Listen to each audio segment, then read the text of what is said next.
Hello everyone, I'm Jonathan, also known as the Medieval Genie, although I presume most of the people watching this will already know that. A quick update. The reason, apologies first, that I haven't really uploaded anything since, I think even before Christmas. Reason being, I've been working on a couple of projects, enough so that it's not given me much time for making videos. In fact, I'm even running on very borrowed time right now. I've got a few minutes tops. So I've got this as a comparison sword. This is a Saxon design that I made previously. It's got a 24 inch blade, I do believe. So nice straight single edge blade with a full tang design, which is the kind of thing that I'm used to making, full tang blades. But over Christmas, and even before actually, I've been working on this, which is a kind of pseudo Saxon or Viking style sword. And there's a bit of fullering, but it's a bit shallow. Double edged, obviously it's not sharp, I haven't finished it yet. And then it's got a temporary threaded, well maybe permanent, maybe temporary threaded pommel, certainly won't be this long, so I can do a modular design and add and remove parts as I see fit. But it's got a straight double edged blade, everything made from scratch by me. You've got a leaf spring turned into the blade. You've got some mild steel from bits like rebar and whatnot turned into the pommel and the guard, which are kind of inspired by some of the late sort of, you could say, Viking era swords. So heading towards the sort of Norman era, if we're looking at English history. And yeah, it's a fairly forward-weighted, it's a fairly sort of forward-weighted blade, double-edged, got a bit of a point. It's not as spatulated as some of the blades. I've deliberately made it a bit more pointy for the thrust, but not so much that it sacrifices much cutting power towards the tip. And I like the grip. Unlike some reenactment swords, this is tight to the hand. Really, I've got, well, about a finger's worth of space beneath that, but this is a real design. I wouldn't say this is historically accurate, but at the very least the grip length is historically accurate. I've seen a lot of reenactment style one-handed swords that you could genuinely fit both hands on. Now another project which is nearly finished is this. I've also been making a spangenhelm. So this is again a sort of early medieval design. Let's align it properly. Yes, that's about right. So if I'm looking at you, you should see both eyes. But yes, so you've got a design which is made from 18 gauge steel, 18 gauge mild steel, which I know reenactors would shirk at, but that's tough. The actual historical versions of various helmets, although it's difficult to find examples of these, and gauge their thickness because they're often so corroded, but of other later medieval helmets, something like a 1.2mm thickness is certainly not unrealistic for a historical helmet, and it does actually sit nicely. It's got protection, it's got a lining, so it also has, it's not finished yet, so it has the beginning of an aventail. So those butted rings are just for a test fit, but this is, you can see the riveted permanent rings starting to come in there. Let me see if I can get the camera to focus. There. So, yeah, all made by me. The crown band and vertical and horizontal bands were made from mild steel out of an old piece of steel tubing, which were then just bent and shaped to what I wanted. The plates were made from professional sheet metal that I purchased online, and I'm unsure about these bands. I think they're at 18 gauge, maybe slightly thicker. These are 18 gauge, so 1.2mm, and the rivets were made from old nails. In fact, you can see the flat sections here. That is from, I deliberately chose this bit around the top to be where I had the actual nail heads, so the original flat parts from the nails, and I just sort of sanded or ground off the design, because for some reason these particular nails I got out of some pallet wood, they had sort of logos on them, they had initials of manufacturers, which I got rid of because I'm the one making stuff now.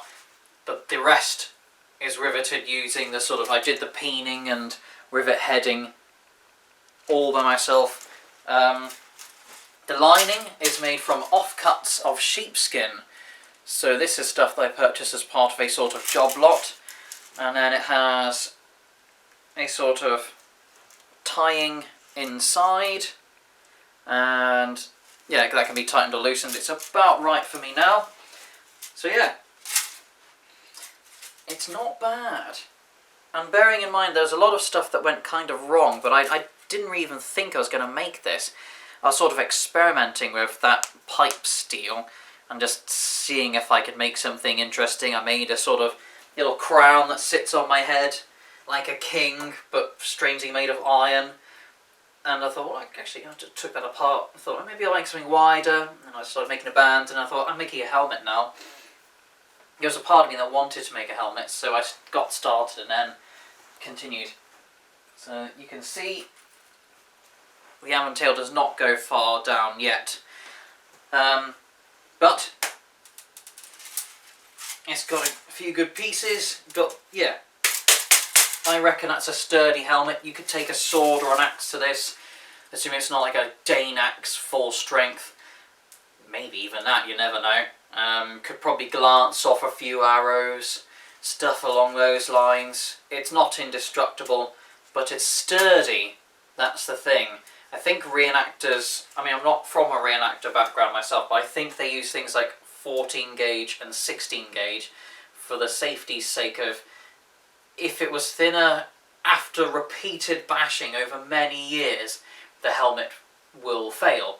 Especially since a lot of reenactor blades and those things they use in things like Battle of the Nations and Bohurt and those things tend to be very overweight for swords.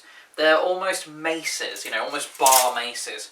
So that's going to just smash up anything that isn't thick steel. But this, yeah, I could take a spear to the head with this.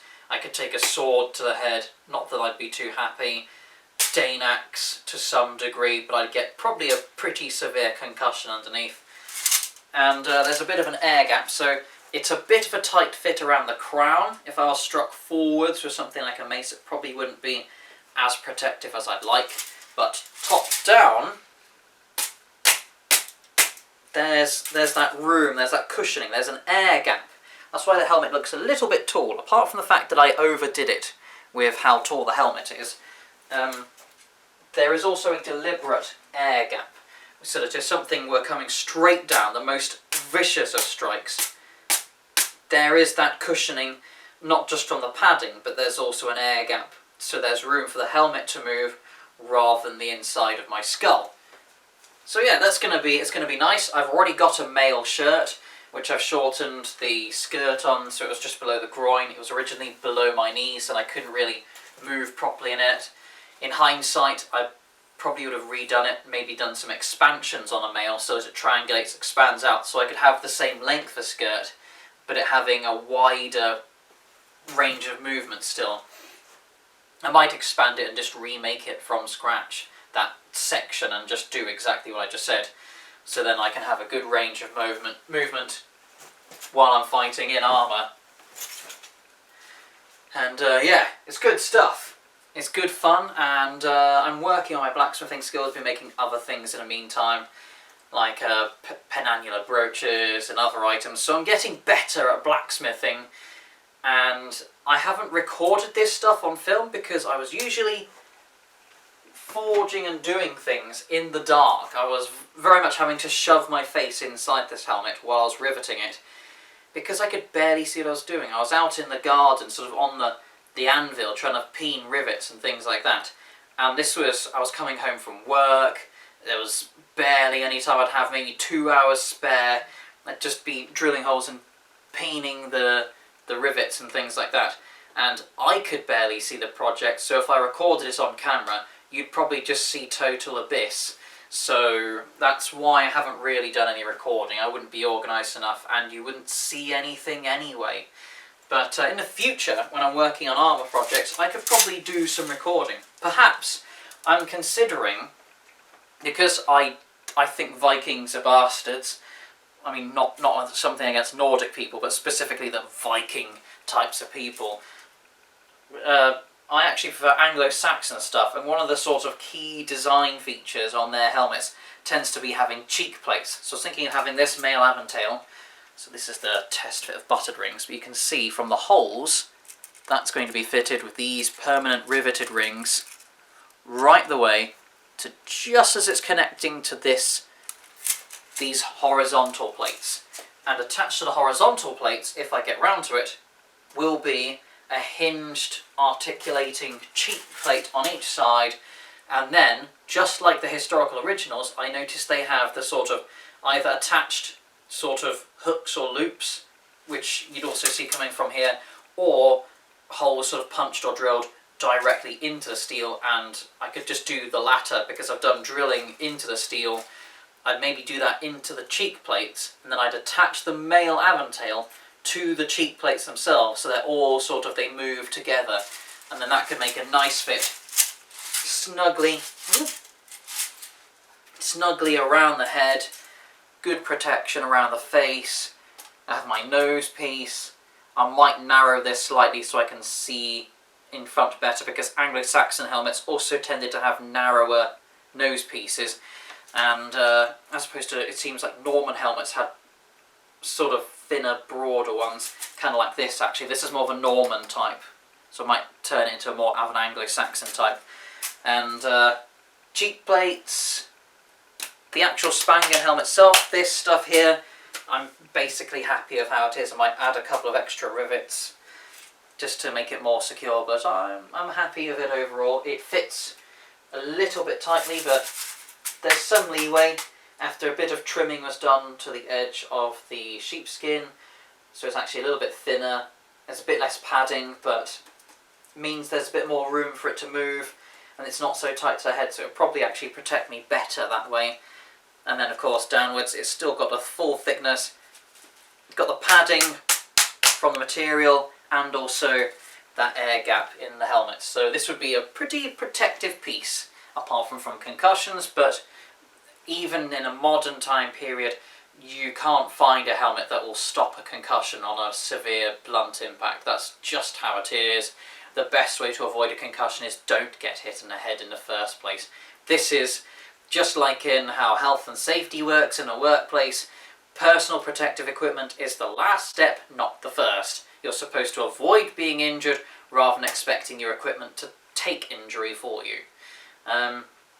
So yes, I'm going to be, when I've done more work on this, I'm going to be talking about the early medieval period, on the sort of the Vikings, the Anglo-Saxons, and those sorts of peoples. So if you've watched this far, now's your chance.